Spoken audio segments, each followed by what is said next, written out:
Well, good morning. The subcommittee will come to order, and the chair recognizes himself for an opening statement.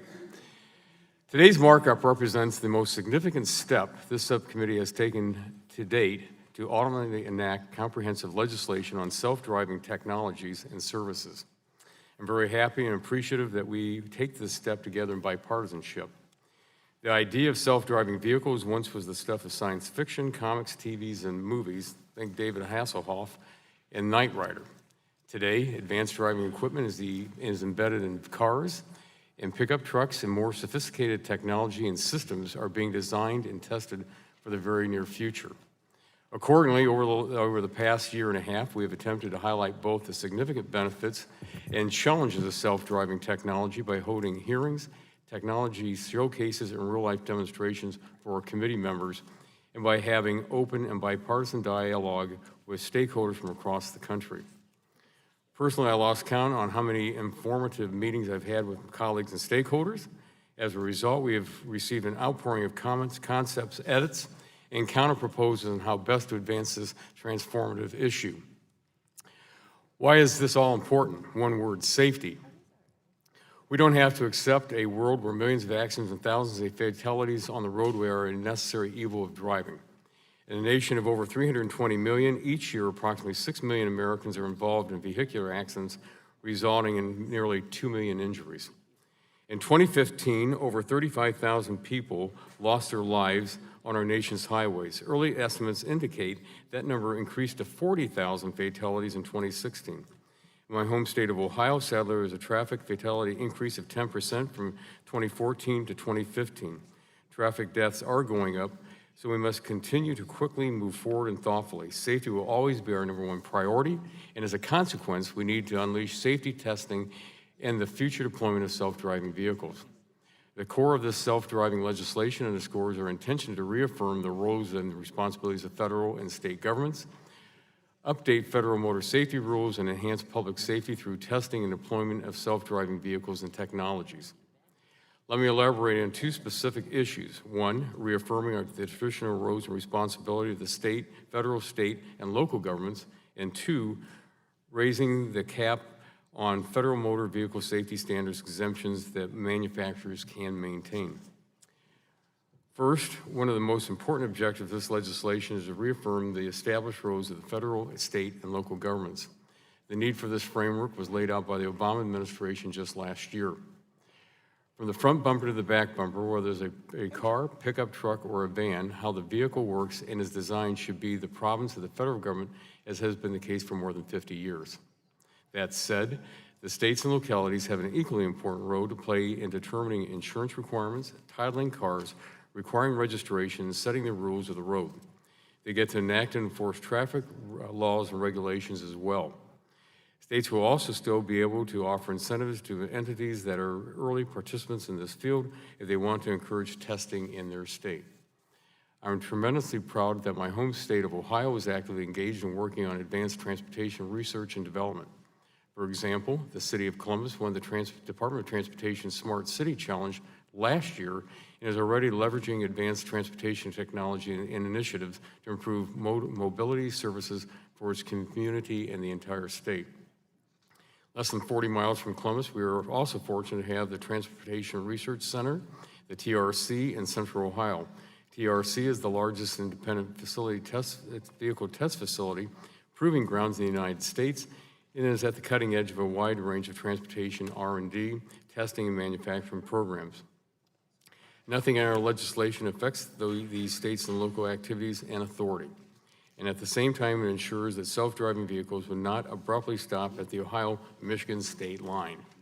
Second, the intention of this legislation is to increase self-driving vehicle testing on U.S. highways and dramatically increase the amount of data and information on safety and performance, all without sacrificing safety.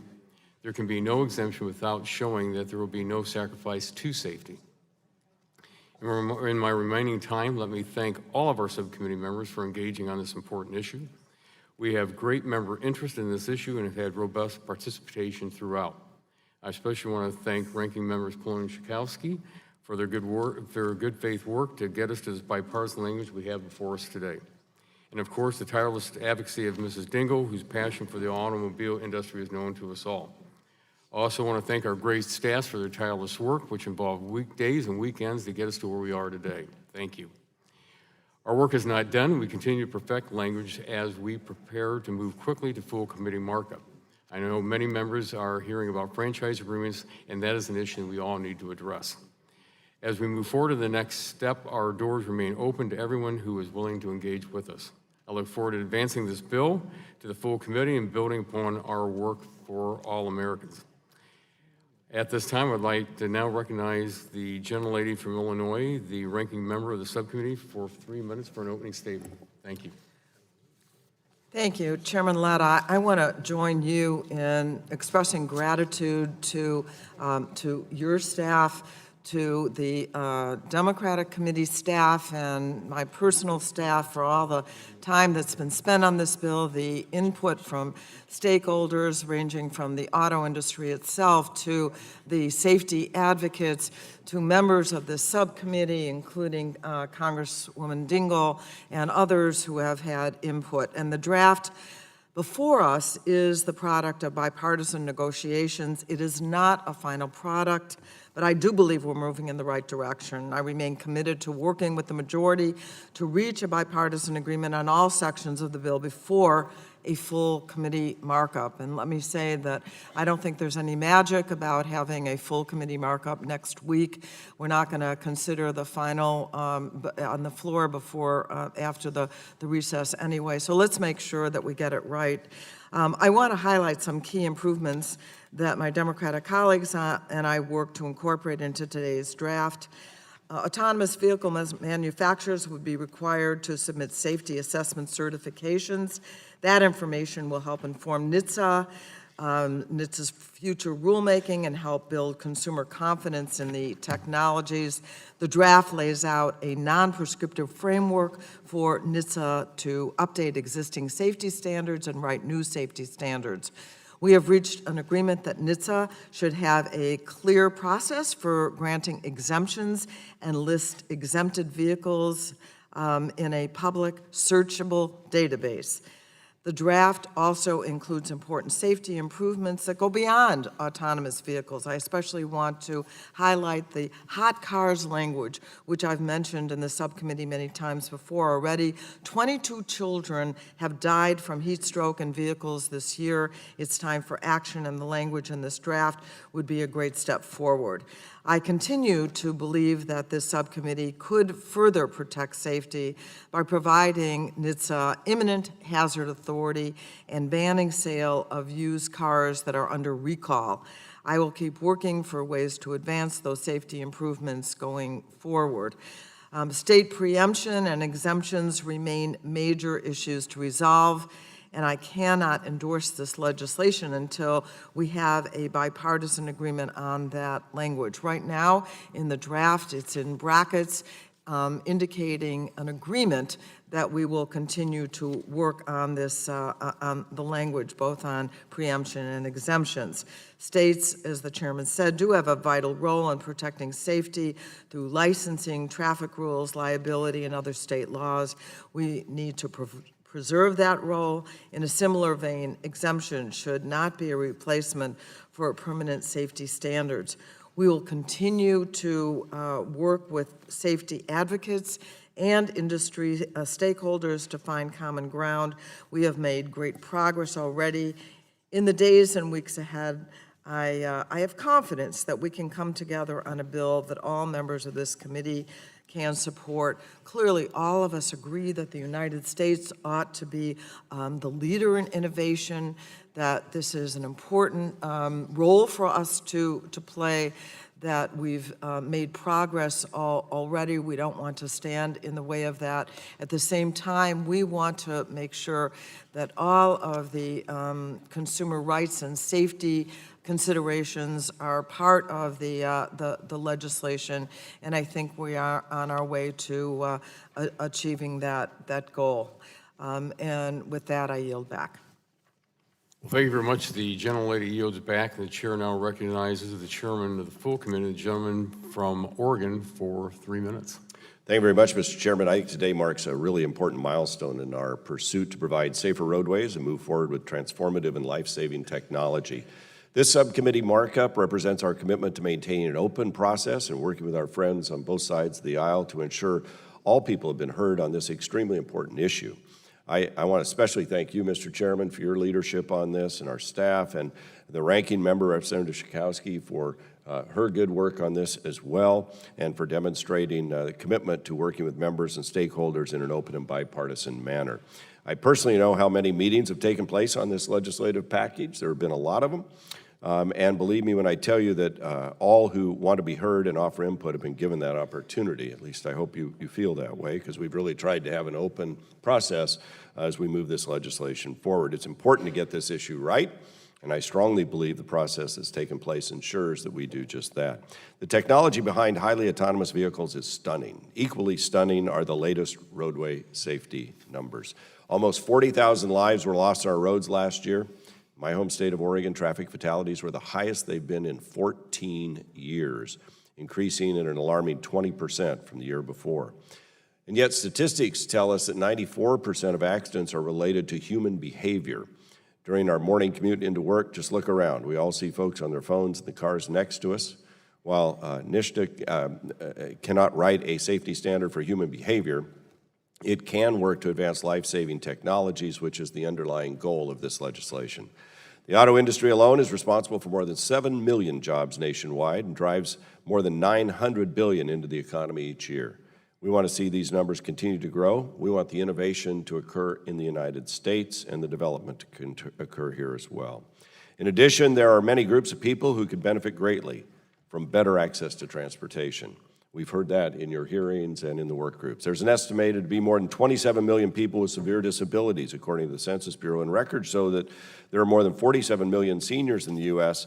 Advances in autonomous vehicles could dramatically improve the lives of these people in terms of their mobility. For Americans to enjoy the benefits that self-driving cars have to offer, we must develop an appropriate regulatory structure that safely allows industry to innovate. We want aggressive oversight of the industry, but with the flexibility needed to test and generate the safest and most affordable technologies possible. There's an important balance that we have to strike. I believe this legislation is doing just that. So I want to again thank and commend the bipartisan leadership displayed by Chairman Latta and Ranking Member Schakowsky. You know, as you look back or look forward, I can envision a day, a generation or two ahead, where young people say, you folks drove yourselves? What barbarians? How did you text and drive? Well, that's the whole point, right? Most of these traffic accidents have a connection to distracted driving or something else. We can avoid a lot of that with this technology. We can save lives. And I just want to commend the committee, because I think we're way out front on this issue and have been for months, and I'm proud of the work that we're doing and look forward to continuing that effort as we go forward. And I yield back the balance of my time. Well, thank you very much. The gentleman yields back. The chair now recognizes the gentleman from New Jersey, the ranking member of the full committee, for 3 minutes. Thank you, Mr. Chairman. Today we begin the markup process on a draft bill regarding self-driving vehicles. I welcome the work that has gone into getting us to this markup. While we've not reached a complete bipartisan agreement, the draft before us reflects true bipartisan negotiations. I want to start by extending a thank you to Chairman Latta and Walden. The negotiations since the June hearing on the 14 draft bills have been constructive, and I appreciate your willingness to work with us.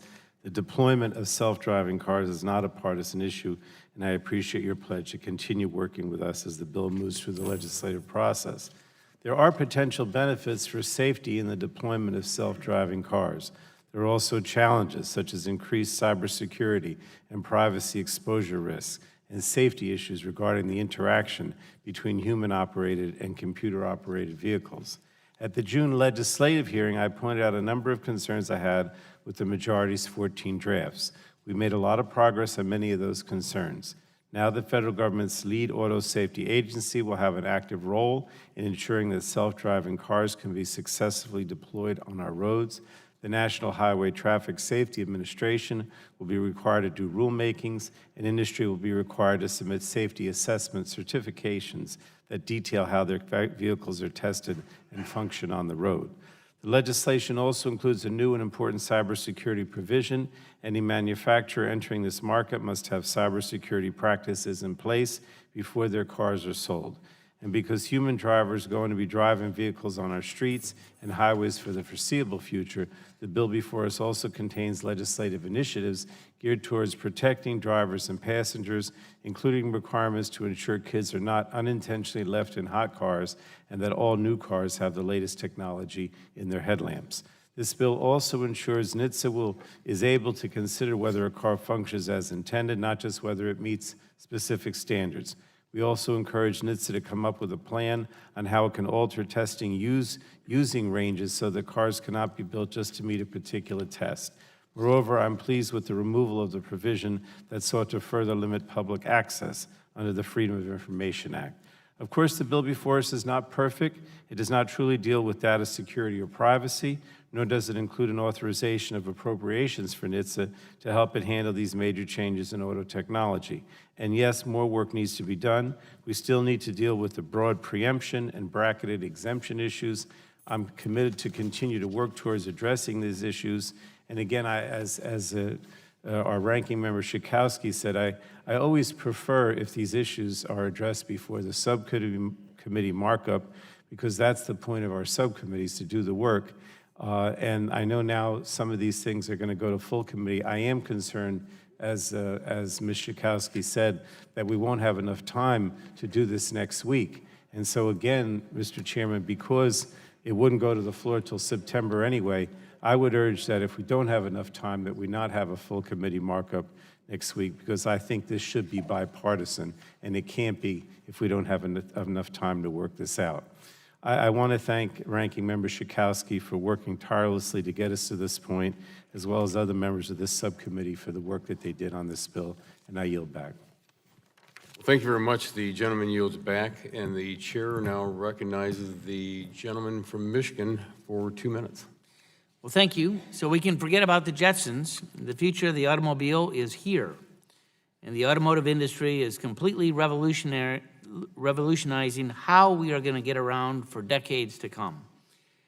Michigan is leading the way in developing, testing, and deploying the cars and trucks of the future, that is for sure. And as the birthplace of the automotive industry, Michigan is well-known home to innovative suppliers and manufacturers that make our cars and trucks safer, more efficient, and certainly more affordable. It is also a nexus of engineering and research talent, which makes it perfect for the development of the next phase of vehicular mobility, autonomous vehicles. These technologies have also have the potential to stop accidents before they happen. According to NHTSA, more than 35,000 Americans died in traffic accidents last year, 7% increase in fatalities on our roadways from the previous year. And NHTSA has also found that 94% of fatalities in our roadways are tied to human error. Connected and automated vehicle technologies have tremendous potential to cut congestion, create good-paying jobs, strengthen our economy, increase consumer access, save thousands of lives. So I look forward to making this bipartisan legislation bill move forward today on a variety of issues associated with the safety improvements and revolutionary changes self-driving vehicles are bringing to our society and here to stay. And I yield back. Thank you very much. The gentleman yields back, and the chair reminds members that pursuant to committee rules, all members, opening statements will be made part of the record. Are there further opening statements? Gentlelady from New York is recognized for 2 minutes. Thank you, Mr. Chairman, and I thank our ranking member Schakowsky for convening today's very important markup. In July of 1903, Ford Motor Company assembled its first vehicle in Detroit. 114 years later, the United States will once again transform mobility both here and abroad with this landmark highly autonomous vehicle testing and deployment legislation. I'm personally honored to be a member of this subcommittee as we work on legislation that has the potential to make a lasting impression on the 21st century mobility. I commend the bipartisan work of my colleagues, the committee leadership, and the American innovators that will work to make self-driving vehicles, their deployment and testing, a uniquely American triumph. Upwards of 300,000 Brooklynites commute to Manhattan and back to Brooklyn each day. With that said, I represent New York's 9th District and therefore millions of Americans that would greatly benefit from smarter, faster, safer, and more fuel-efficient travel. While the intent is for states to retain their historic jurisdiction to regulate registration, licensing, liability, insurance, safety inspections, and traffic laws, under this legislation, the bill prohibits the states and localities from imposing an unreasonable restriction on the design, construction, mechanical systems, hardware and software systems, or communication systems of highly autonomous vehicles. Because the proposed legislation does not define what actions amount to an unreasonable restriction, I am particularly concerned that this provision may broadly prohibit states and cities from issuing laws or regulations, including those traffic laws or registration requirements that are supposed to be preserved, which have any resulting impact on the design, construction, mechanical systems, hardware and software systems, or communication systems for HAVs.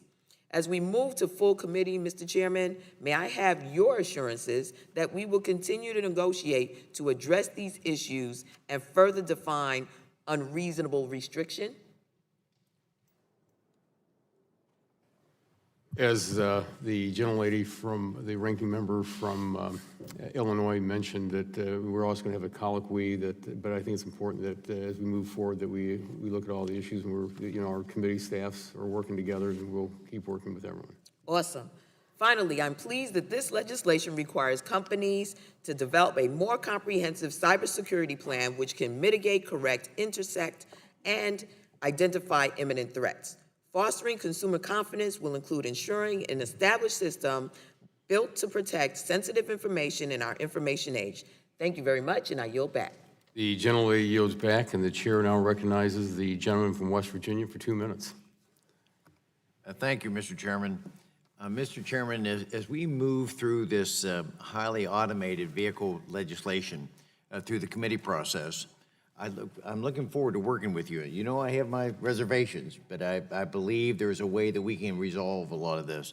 But one of those concerns I've had has been about working out an agreement between with the stakeholders, but at the same time preserving the state vehicle laws, franchise laws, because franchise and licensing laws have historically been addressed at the state level. And we need to ensure that the historical relationship is not inadvertently impacted by this legislation.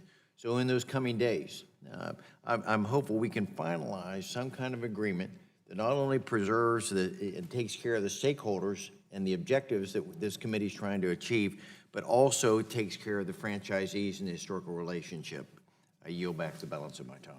Well, thank you very much. The gentleman yields back. Are there additional? The gentleman from New Mexico is recognized for 2 minutes. Mr. Chairman, thank you very much. And thank you and our ranking member, Schakowsky, Mr. Chairman, for the work that you've done, the work of both the majority and minority staffs in having these conversations and getting us to where we are today. I know the subcommittee has done a lot of important work in this space and in the space of Internet of Things. As we've seen, increasingly in recent years, the proliferation of Internet of Things has created new opportunities, but also the attention that we now must be placing on cybersecurity in our personal lives. Cybersecurity can't take a back seat. Consumer data and privacy issues can't take a back seat. And we need to make sure that we are also leaning in and getting this correct. Data can truly be said to be the fuel of the digital age. Its potential to change how we live our lives is tremendous, but we must also develop and advance smart strategies that govern the collection of this data. Consumers need to be ever more aware of this collection and demand accountability from all those who are collecting it, sharing it, and selling it. In addition, businesses of all sizes and industries must be vigilant that they are engaging in smart practices and developing sound cybersecurity and privacy policies that are easily understandable by consumers. This means making it easy for consumers to simply read and understand and engage with the privacy policies being offered to them. standards surrounding that. And when consumers choose to, they should be able to delete their personal info from connected devices. I have an amendment on this subject that I'll be offering later, and I look forward to working with the committee on this issue as well. And with that, Mr. Chairman, I yield back. Thank you very much. The gentleman yields back. Are there additional Republicans? The gentleman from Illinois is recognized for 2 minutes. Well, Mr. Chairman, thank you, and I want to thank you for your leadership and for holding the markup today. Like many of my colleagues, I'm concerned about the growing number of traffic fatalities across the country, and in Illinois, almost 1,100 people lost their lives last year. I see great potential in autonomous vehicle technology, and I think what we're working on today can help reduce the number of traffic fatalities because we know that a vast majority of them are caused by human error. AVs also have the great potential to improve quality of life for the elderly, for the disabled, for those underserved by public transit. I believe the package we have in front of us today will keep the United States competitive in the global auto industry, and I support the efforts to clarify federal and state roles and to encourage testing, development, and deployment of autonomous vehicles.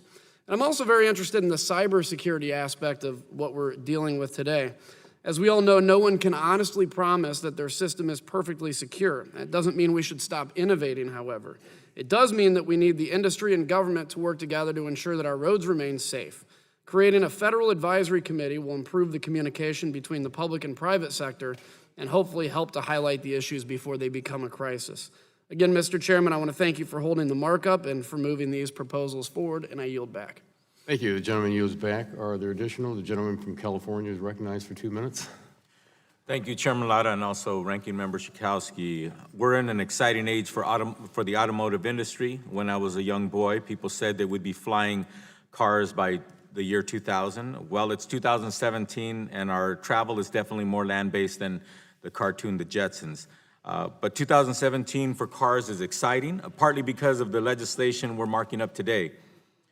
Driverless cars are no longer a thing of the future. They're here now.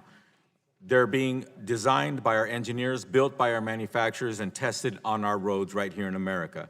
But with opportunity and innovation also comes responsibility. As legislators, we must ensure that the technologies that are being tested on our roads are safe for all of us.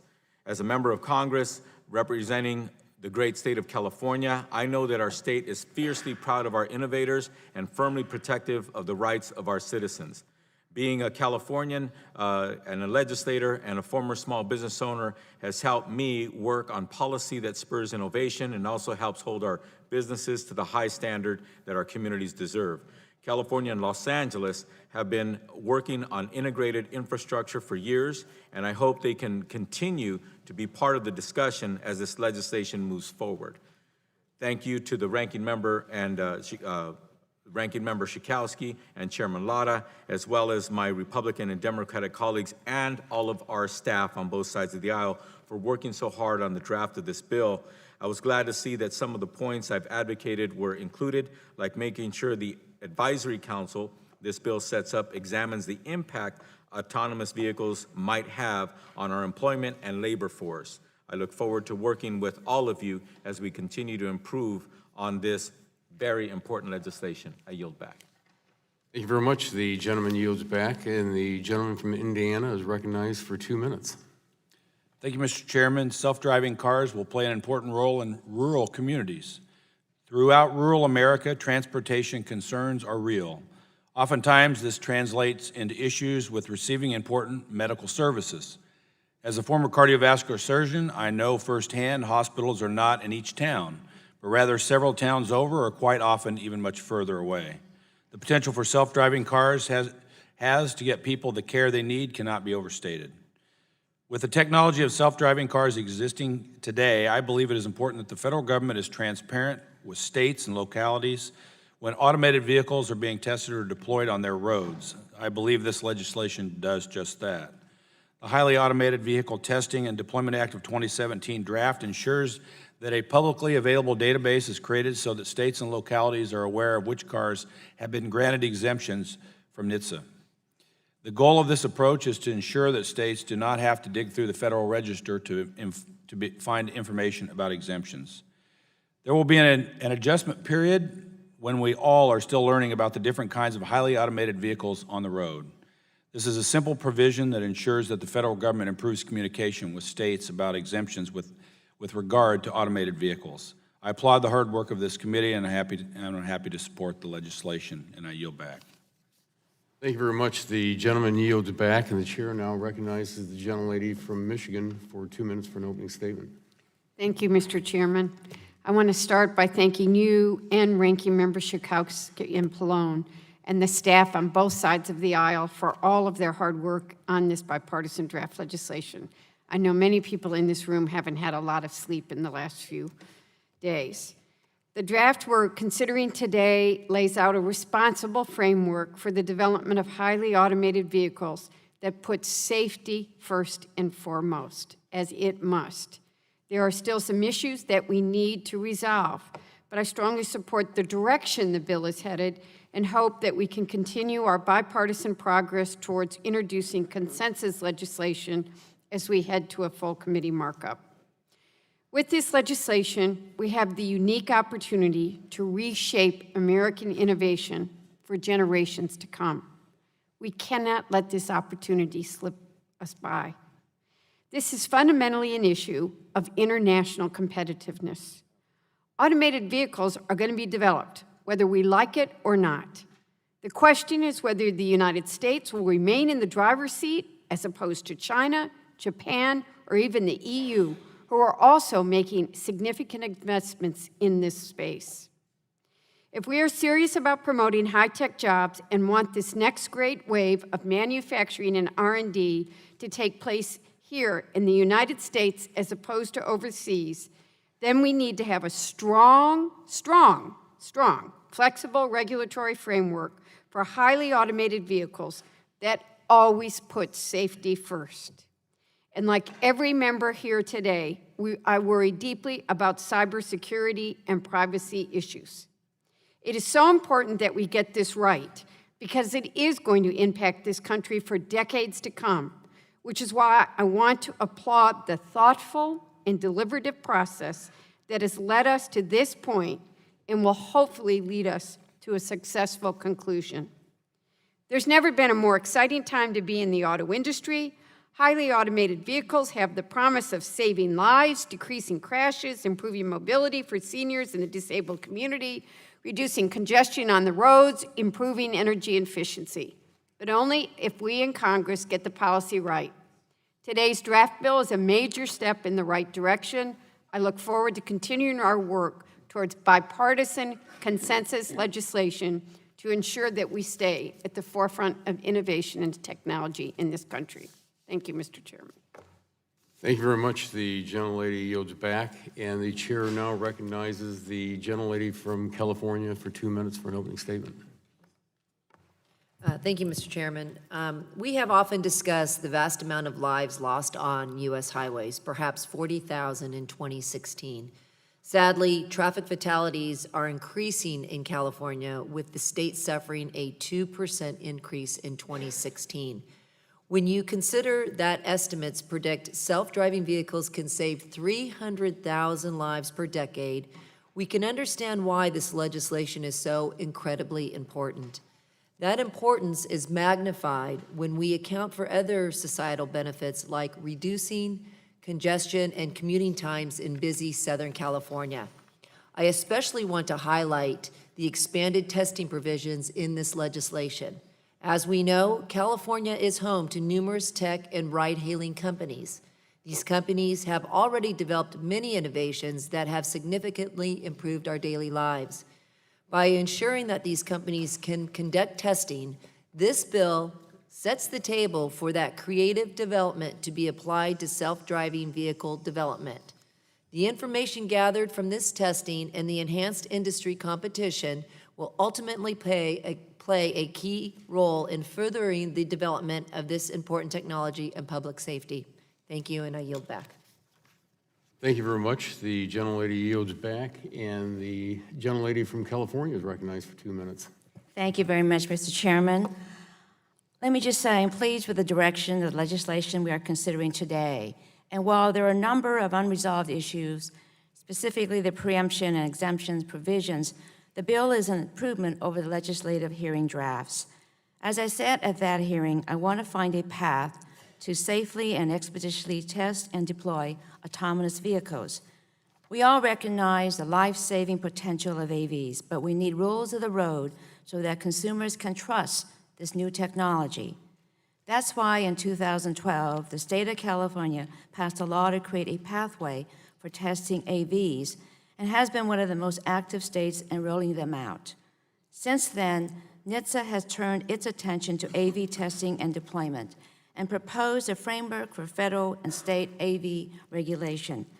My goal is for our legislation to keep both states and NHTSA engaged in the autonomous vehicle deployment process in order to maximize safety and build consumer confidence in the technology.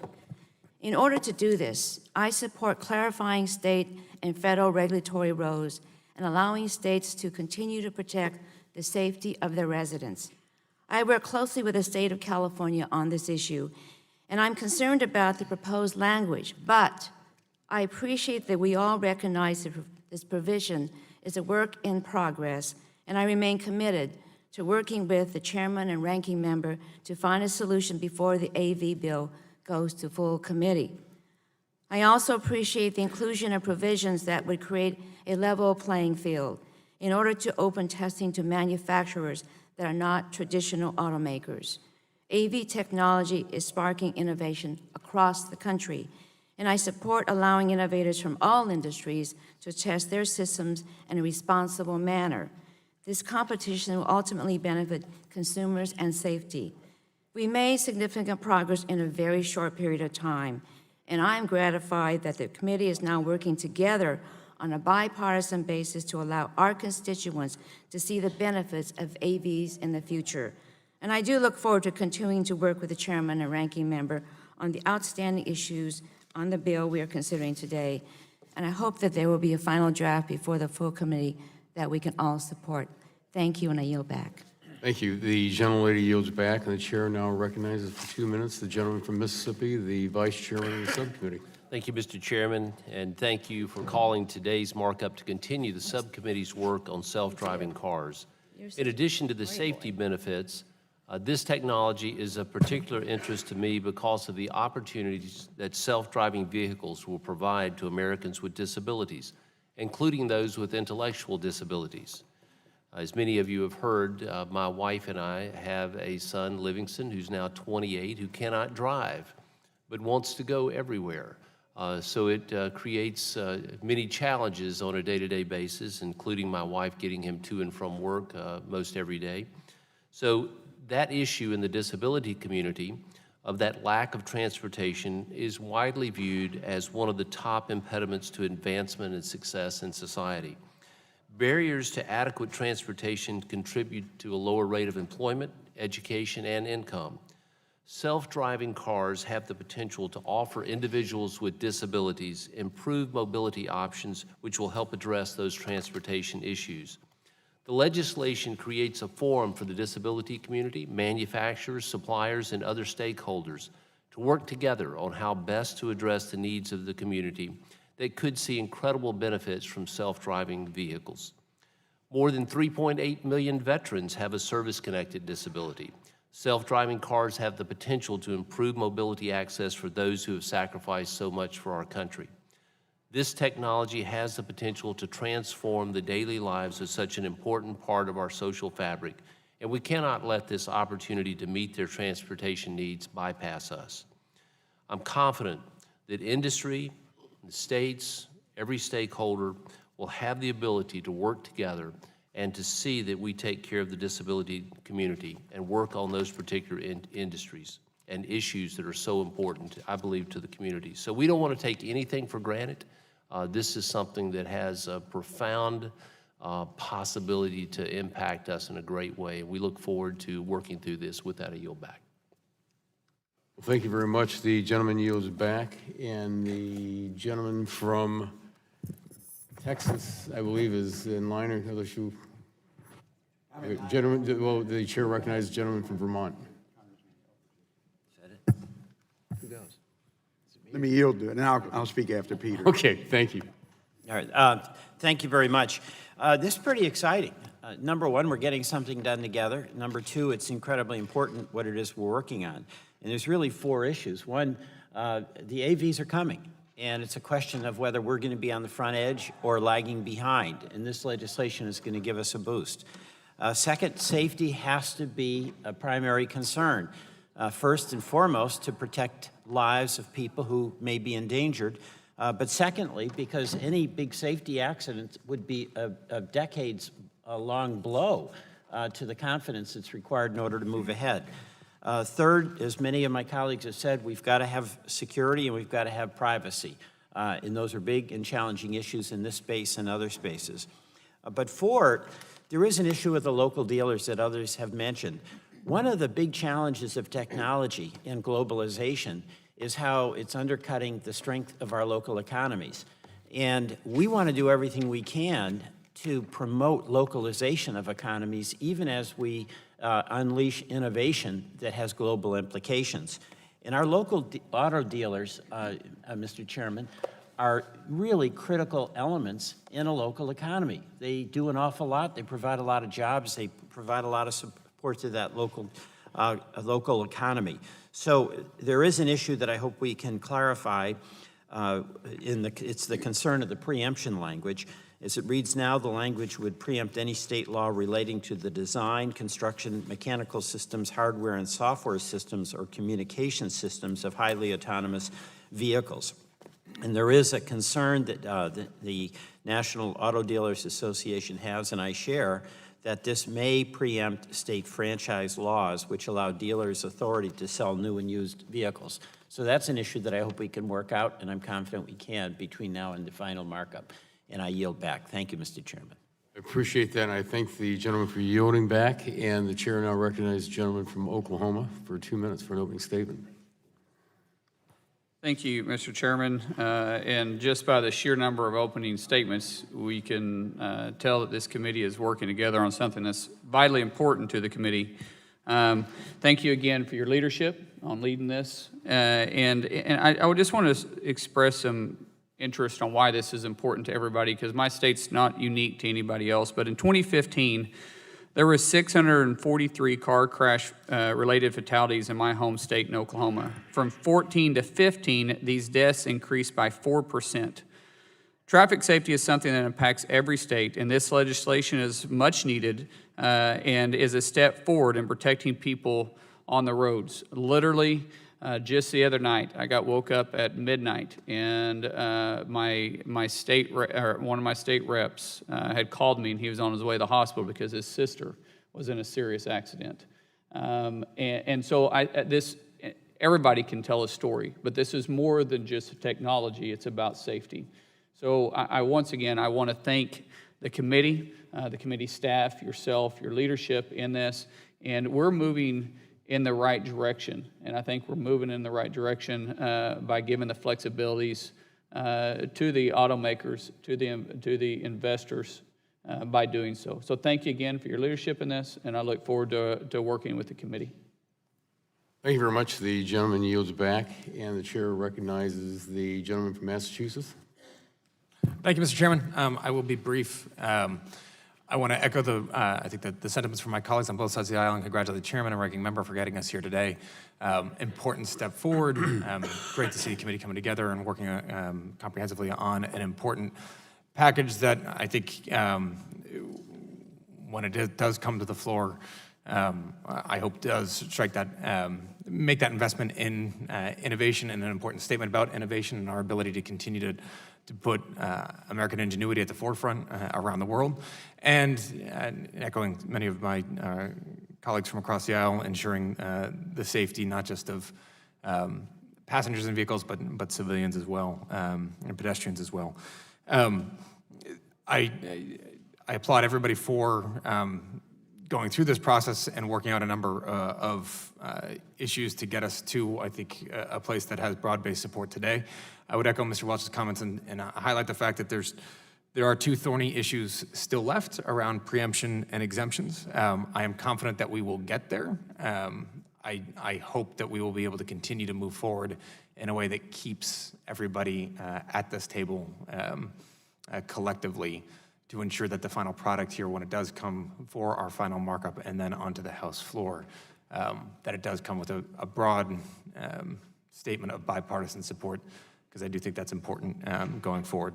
Again, I want to commend committee and committee staff for getting us to where we are today. Urge everybody to continue to work on some of those details that I think are some of the big sticking points, but I'm certain we can get there. And with that, Mr. Green, if you want the rest of my time, or if you want the full 2 minutes, I'll yield back. I better get my 2 minutes. I yield back. Gentleman yields back. Thank you very much. Are there any other Republicans wishing to offer an opening statement? Hearing none, the gentleman from Texas is recognized for 2 minutes. Thank you, Mr. Chair. I don't mind batting cleanup. I want to thank the chair and the ranking member because I think this is our Energy and Commerce Committee, and the subcommittee is at best holding hearings, diligent hearings over a number of months, and coming up with a plan now that that could come out of our subcommittee by voice vote. There's still some issues going on. We have the opportunity with this bill to limit the carnage on our highways. We worry about how health care and lots of other things in our committee, but if you look at the number of deaths and injuries on our highways, that's probably the biggest issue in our country. So we have the opportunity to do it, but I don't think speed makes it successful. And that's what my concern when I heard that we may have a markup next week. I think we may end up, we need some more time for folks to look at it. And I think coming back in September and having the markup in the full committee may give us time to digest it and hear from a lot of other folks. Just last night, I heard from a number of auto dealers that said, how does this bill impact the state franchise laws? And so I think we need to look at that and say, because I don't think that's our intent, is to change how cars or vehicles are marketed, whether they're automated or not. And so, but I want to thank you because I think you've set the pattern how we should do on energy and commerce, diligently looking at an issue and then coming back and working together. And again, it's our ranking member and our chair who set that leadership. And I thank you and yield back. Well, thank you very much. I believe that we recognize all the members who wish to make an opening statement, so I appreciate that. And the chair recognizes the gentlelady from Illinois. Thank you, Mr. Chairman. I'd like to engage in a brief colloquy on our path forward after this markup. Oh, that's fine. Absolutely, without objection. The committee draft before us has brackets around preemption sections and part of the exemption section, signaling that we have not yet reached a bipartisan agreement. We have resolved many issues over the last week, and I believe it's worth continuing our negotiations. I'm certainly willing to work in good faith in the coming days in hopes of figuring out compromise language. If I have a similar commitment from you, I will recommend advancing this bill out of the subcommittee by a voice vote today. I yield to you. Well, thank you very much. I appreciate the gentlelady for yielding. And first, I want to thank you very much and your staff and the ranking member of the full committee for all of your hard work and diligence into getting where we are today. As we've heard from all of our members here today, this is a very, very important issue, and it's advancing safety, and that's our number one issue here, is safety, and moving it forward. And I look forward to continuing to work with you to get this done correctly. And I know we've all heard from our dealers back home starting last week, and also, unfortunately, it falls on our staffs to help us along that way. But I look forward to working with you on that. Thank you. Last week, Ranking Member Pallone and I suggested including an authorization of appropriations for the National Highway Transportation Safety Administration at $354 million. That suggestion has not been incorporated into the current draft. We have heard from industry and safety advocates alike that NHTSA today does not have the staff or resources it needs to study AVs, write the standards, and provide proper oversight. Will you work with us to make sure NHTSA has the resources it needs to actually implement this legislation? As before, I'm very happy to work with you as we go forward on these issues. Okay, let me ask, there's another provision that Ranking Member Pallone and I suggested which should not make it into this draft, and that's prohibiting sale of used cars under recall. This is one of the best changes we could make to improve auto safety right now. Several automakers have already started to require repair of recalls before a used car is sold. Unfortunately, dangerous used cars are still being sold. Even our own government has auctioned used cars under recall through the General Services Administration. I understand that the majority does not want to address used cars under recall in this legislation. Would the chairman commit to work with us on future opportunities in this Congress to reduce the number of used cars under recall being sold? I yield to you. Well, thank you very much, the gentlelady, for yielding. And again, as we all know, my door is always open and always happy to sit down with you and discuss these issues. Absolutely. And on the question of timing, we've made good progress on the negotiations so far. However, the issues we still have to work out are important and complex. I want to get there, but I know it may take time, and I'm confident that we can get there. I'm not confident that we can get there in a week. We should not move to full committee markup if text is still in brackets. And I hope the majority will give us the time to do this right. Can we discuss the timing? It generally yields. The one thing I always kind of worry about this place, if we don't kind of put a time on ourselves to keep things moving, we want to make sure this is done right and get the right language. And as has been discussed from different members on the majority and the minority side, especially when it comes to the auto dealer language, we want to make sure we have that done, especially on the franchise side. So I'd really like to keep to the time frame we have right now, but again, we need to talk with each other, and hopefully we can get this language worked out, because I think it's important that we, again, keep the time limits on ourselves to keep things moving. Let me just say, my goal also is to move this along, but we know that even if we have a full committee markup next week, that it is not going to get voted on until after the recess. So I hope that as we move as quickly as possible, that we do due diligence, and I look forward to at least having a conversation about that. Thank you. Thank you very much. And I yield back. I appreciate that. Thank you very much. The gentlelady yields back. The chair now calls up the discussion draft and asks the clerk to report. Committee print to amend Title 49 United States Code to provide the National Highway Traffic Safety Administration with authority over highly automated vehicles to provide safety measures for such vehicles and for other purposes. Without objection, the first reading of the bill is dispensed with, and the bill will be open to amendment at any point so ordered. The chair recognizes himself for the purpose of offering a bipartisan amendment in the nature of a substitute, which is at the desk, and the clerk will report the amendment. Amendment in the nature of a substitute to the committee print offered by Mr. Latta. Without objection, the reading of the amendment is dispensed with. And if I could just yield to myself, just talk about the amendment in the nature of a substitute. As part of our bipartisan process, the majority and minority worked up to the last minute to agree to as much bipartisan language as possible. Under our rules, that language had to be distributed by 10 p.m. Monday night. In reviewing that language, staff found some areas where they didn't feel the draft had accurately reflected the agreement or identified other tweaks of a technical nature.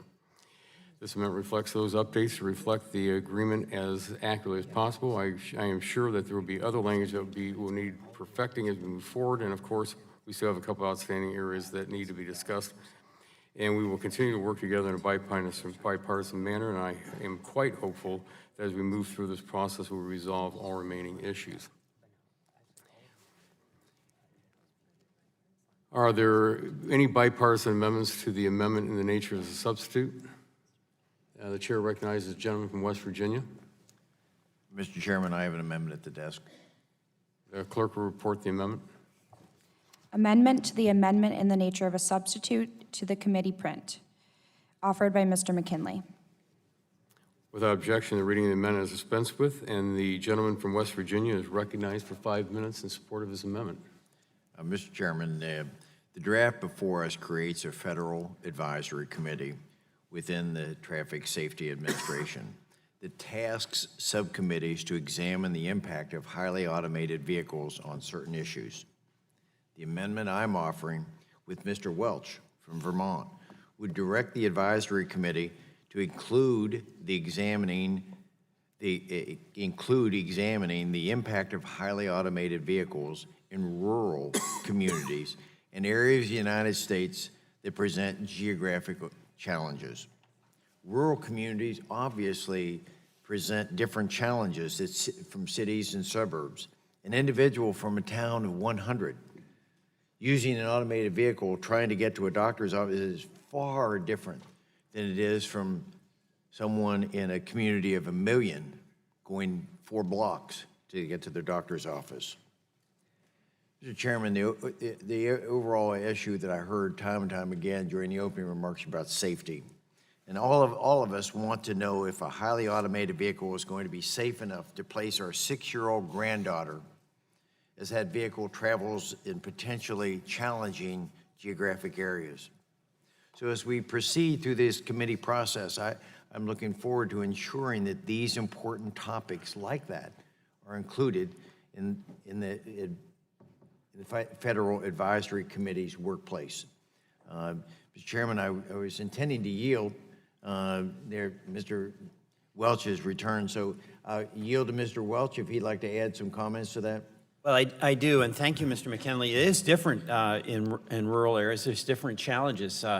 If you go on Google Maps and want to visit my home, and you're welcome to do that, I live on a dirt road, but Google Maps sends you up a place that is like a horse trail. Now, you know, you're a tough guy from West Virginia, so you'd probably make it, but somebody like Leonard Lance driving his fancy car would have a hard time. So there are real rural. Point of order. There are real challenges in rural America. And it's everything from the mapping system and whether the car is going to be able to navigate some of the roads in rural America. But also, it just has a lot of different challenges. So I appreciate your amendment, and I know we'll be working on this later. But I thank you very much. Yield back. Gentleman from West Virginia. So, Mr. Chairman, in wrapping up, we understand that there is, we've got a bipartisan agreement thus far on this bill. So rather than muddy the water at the committee stage, we just want to lay the groundwork to where we can know that something like this will be addressed in the coming days as we come to a final bill ultimately. So at this point, Mr. Chairman, I'll withdraw the amendment from this committee, this subcommittee work, and look forward to working with you as we try to work these kinds of languages into the final bill. The gentleman withdrawals. And, I'm sorry, gentlelady from Illinois. I would like to comment on that. I think that your amendment is well considered, and I'm happy to work with the chairman on addressing this issue in a final draft. I also want to defend and associate myself with Representative Lance. As a person from Chicago, I think we need to stick together and, you know, defend ourselves against these rural people who don't understand our situations. So I yield back. Well, that's bipartisanship. And if I could also say, I also, in the last Congress, the gentleman from Vermont and I co-chaired the rural, we still work on the rural caucus here in subcommittee and in full committee, but we also did the Internet of Things. And we had one of our working group meetings was on this specific topic, and we all know how important it is. So we will continue working on that, and I appreciate it. Thank you. Are there any other bipartisan amendments to come before the committee? Are there any other amendments to come before the committee? The gentleman from California is recognized. The clerk will report the amendment. Amendment to the amendment in the nature of a substitute to the committee print, offered by Mr. Cardenas of California. Without objection, the reading of the amendment is dispensed with, and the gentleman is recognized for 5 minutes in support of his amendment. Thank you, Mr. Chairman. My amendment would make the cybersecurity provisions outlined in the bill applicable to all vehicles across the board, regardless of the level of automation. In an increasingly connected world, cybersecurity protections are important for all vehicles, especially in areas like encrypting communications links or protecting safety-critical data. Cybersecurity and cyber threats are rapidly evolving and have the potential to cause greater and greater damage. Ensuring that companies develop their own adequate cybersecurity measures for all vehicles is key. American businesses of all sizes are taking active steps to protect themselves and their customers from the cyber threats they are faced with every single day. As you know, cyber threats are not limited to autonomous vehicles, though it is true that they are especially scary when you think about a vehicle that is controlled entirely by a computer.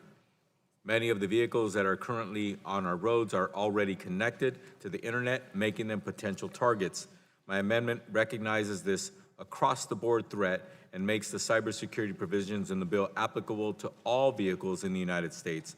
Many of our auto manufacturers, whether they build automated vehicles or not, are already proactively engaged in identifying vulnerabilities, safeguarding against cyber threats, and tackling cyber problems in real time. Many already embody the spirit of the cybersecurity section in this draft bill. The Auto ISAC, for example, is an incredible information sharing resource that goes beyond cybersecurity awareness and really works to promote best practices across the industry. Their mission is not limited to autonomous vehicles, and neither should this section of this bill. I am encouraged that this bill addresses the cybersecurity challenges our businesses are facing in order to hold us all to the high standard our industry is worthy of and prevent businesses from falling behind. As we move forward with this legislation, I'd be happy to talk about how to apply these ideas to all internet-connected vehicles. Once again, I thank you, Mr. Chairman, for being recognized, and at this time, I withdraw my amendment, and I yield back the balance of my time. Thank you very much. The gentleman withdraws the amendment, and the chair, I'm sorry, the gentlelady from Illinois. If I could just briefly comment on that. I want to thank my colleague for bringing to our attention how important cybersecurity is in the auto market today. Our cars are increasingly computers on wheels, whether autonomous vehicles or not. And regardless of whether we do it in this bill, I agree that our subcommittee must work to examine and address cybersecurity threats for all vehicles. I look forward to working with Congressman Cardenas on this issue, and I think members on both sides of the aisle are interested in addressing this issue. So we're certainly happy to discuss it as we move forward. Thank you.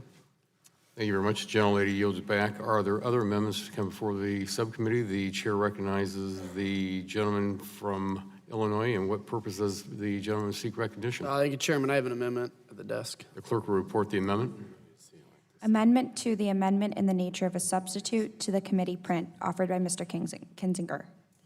Without objection, the reading of the amendment is dispensed with, and the gentleman from Illinois is recognized for 5 minutes in support of his amendment. Well, thank you, Mr. Chairman, and I'll make it brief. As we've discussed previously, public acceptance and adoption of this technology is essential and critical to its ability to reach full potential and to reduce the number of traffic fatalities.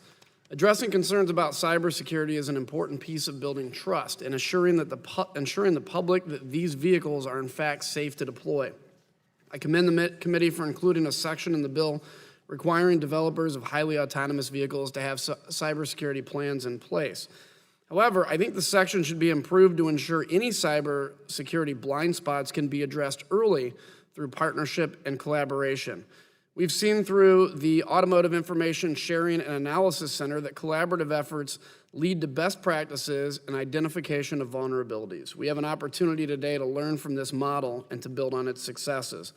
My amendment will ensure a level of accountability and oversight of the cybersecurity aspect by requiring the cybersecurity plans be approved by the advisory council created by this legislation.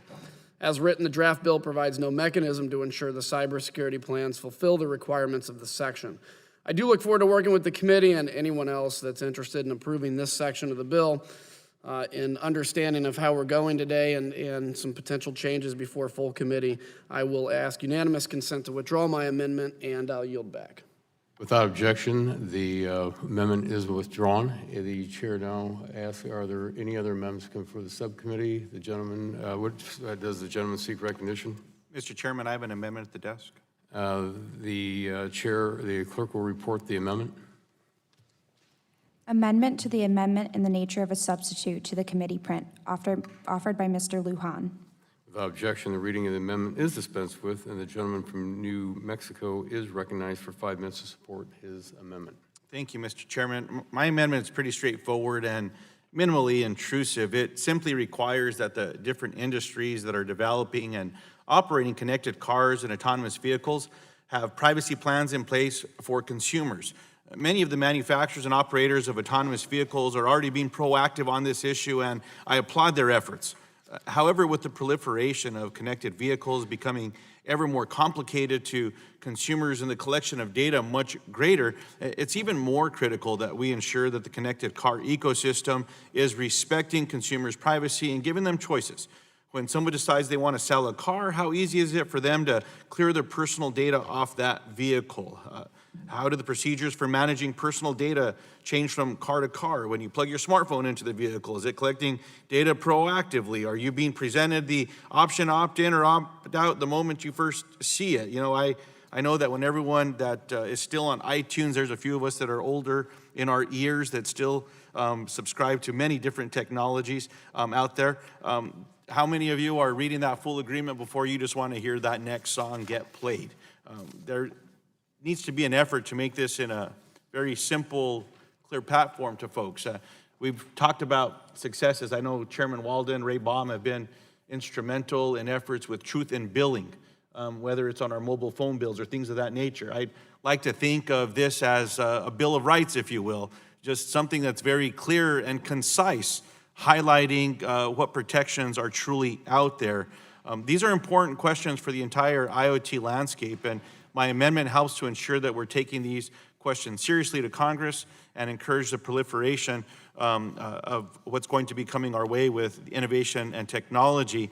But in the end, the amendment asks that the practices of the entity with respect to a personal information of vehicle owners or occupants is collected, used, and shared. The practices of the entity with respect to choices offered to vehicle owners or occupants regarding the collection of use and sharing of personal information. The practices of the entity with respect to data minimization, identification, and retention of personal information of vehicle owners and occupants. Method for providing clear and conspicuous notice to vehicle owners about the collection and use. Process for deleting personal information if the vehicle is sold, leased, rented, or otherwise occupied by a new owner or occupant. A process for ensuring that third parties with whom personal information of the vehicle owners or occupants is shared, sold to, adhere to the entity's privacy policy. Notice of theft of information. And so, Mr. Chairman, I'm hoping that there may be some commitment that we might be able to make with you and with the ranking member in this space. I also appreciate the language of Mr. Cardenas's amendment pertaining to all vehicles out there that have systems and computers as well. And, you know, this is something I understand and respect very much the work in a bipartisan way of the committee, and I'm hoping that there is a commitment that we can work together on this. And if so, you know, I'm open to withdrawing the amendment at this time and waiting until full committee for further conversation. Well, thank you very much. The gentleman withdraws his amendment. Are there any other? Well, Mr. Chairman, I haven't withdrawn yet. I'm sorry. I'm hoping. I'm sorry. Hoping to get a commitment. Oh, okay. Mr. Well, no, Chairman, I'm sorry. Before I take the next step. No, I'm sorry. That as I've said to the ranking member of the subcommittee, that you know the door is open so we can keep working on the language in the bill. I'll take that, Mr. Chairman. And to my ranking member, this rural boy from New Mexico appreciates being able to work with our big city friends as well and making sure that all of these aspects are included there. And with that, Mr. Chairman, I withdraw the amendment. Okay. The gentleman withdraws. Okay, now we're going to go back to West Virginia, to the country roads. Thank you, Mr. Chairman. I have an amendment at the desk. The gentleman has an amendment at the desk. The clerk will report the amendment. Amendment to the amendment in the nature of a substitute to the committee print, offered by Mr. McKinley. Without objection, the reading of the amendment is dispensed with, and the gentleman from West Virginia is recognized for 5 minutes in support of his amendment. Thank you, Mr. Chairman. All throughout this hearing process, we have all heard repeatedly this morning everyone's concerns for consumer safety associated with this new technology. I've expressed time and time again at our hearings that I believe that the engineers and technicians will eventually work out the technical difficulties that could be developed or we could encounter. But I do believe, Mr. Chairman, that we need to add another level of safety in this process. There will be a tremendous profit motive, pressures, to be the first company to develop the autonomous vehicles and get them on the highway. And as I've raised this issue in the past, I believe, we need to have an independent process to verify, such as the IV&V, independent verification and validation of the software.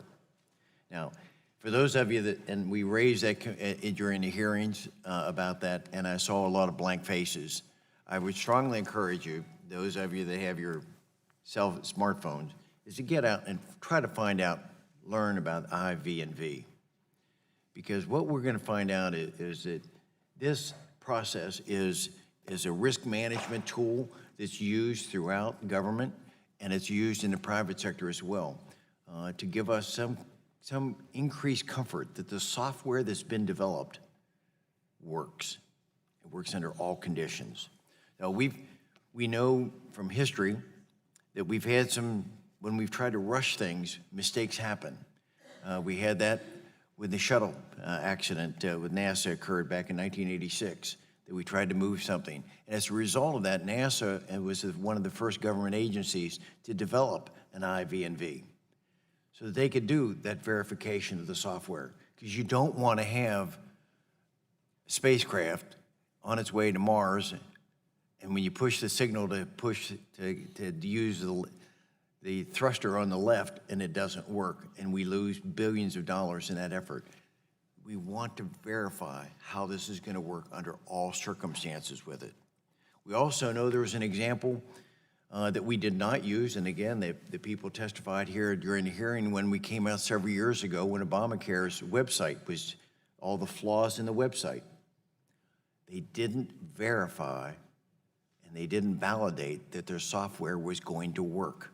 And we spent nearly $1 billion, it's with a B, to clean up the mess that occurred. If we had just used IV&V, we could have saved a lot of headache and a lot of taxpayer dollars. So I want to learn from our mistakes and not repeat them. The National Society of Professional Engineers has been pushing for this verification since the beginning of this topic. How we slow down the industry a little bit and get the verification that the software indeed will work. Now, we're not talking about new agencies. We're not talking a larger government, because there are already IV&V already embedded throughout the federal government. But, Mr. Chairman, it's also in the private sector. Numbers of companies. When you get on your smartphone, you're going to see quite a few companies are doing quite well doing the verification and validation of our software, America's software.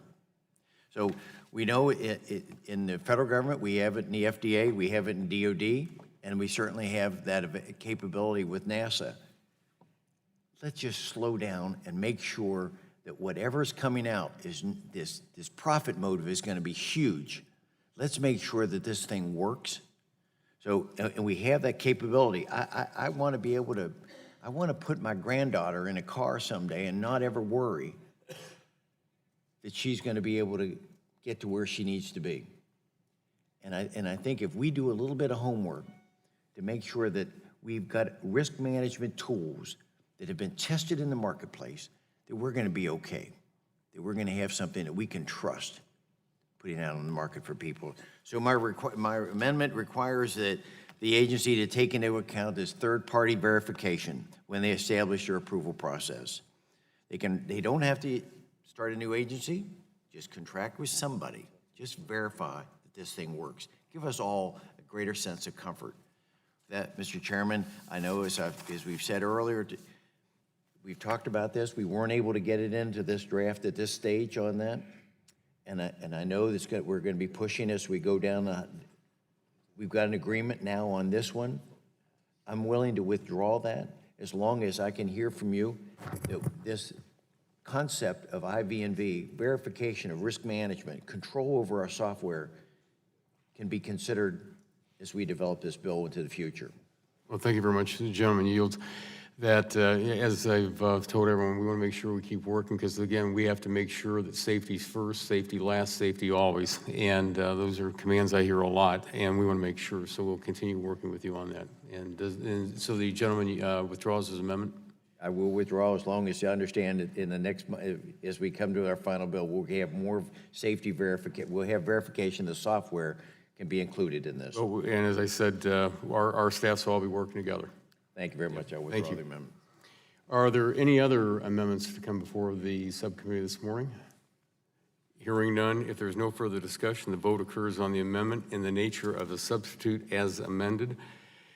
As those in favor shall signify by saying aye, all opposed nay. Aye. Aye? Nays? Hearing none, the ayes have it. The amendment in the nature of a substitute is agreed to. The question now occurs on forwarding the discussion draft to the full committee as amended. All those in favor say aye. Aye. Those opposed, nay. The ayes have it, and the bill is agreed to. Without objection, staff is authorized to make technical and conforming changes to the legislation approved by the subcommittee today. So ordered, without objection, the subcommittee stands adjourned.